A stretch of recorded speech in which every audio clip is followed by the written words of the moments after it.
I'm finding across the country that people have been feeling very powerless.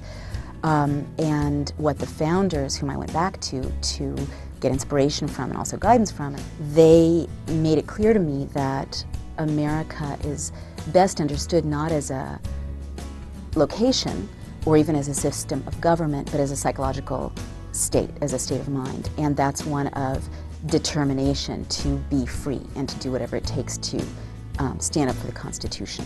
So the first thing I would do is, encourage citizens, by talking to one another, to reclaim that inner sense of commitment to be citizen leaders, to stand up for liberty. But then there are 55 practical steps that I offer readers, because not enough to just think, Jefferson asked me to do this. You also have to know what to do. How is Give Me Liberty different from The End of America? Well, it's like doom and inspiration, basically. The End of America is a very dark warning, and unfortunately everything I predicted last fall has come true. So understandably, people who read The End of America asked me, okay, Naomi, we are persuaded, what do we do? Give Me Liberty is the answer. Do I consider myself to be an activist? I consider myself to be a mom.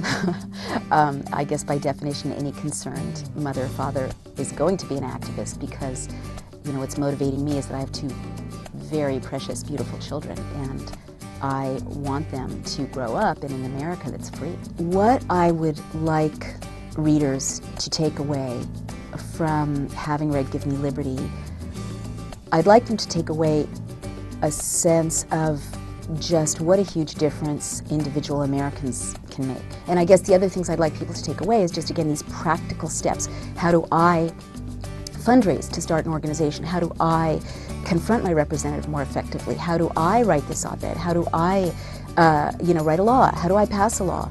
How do I run for Congress?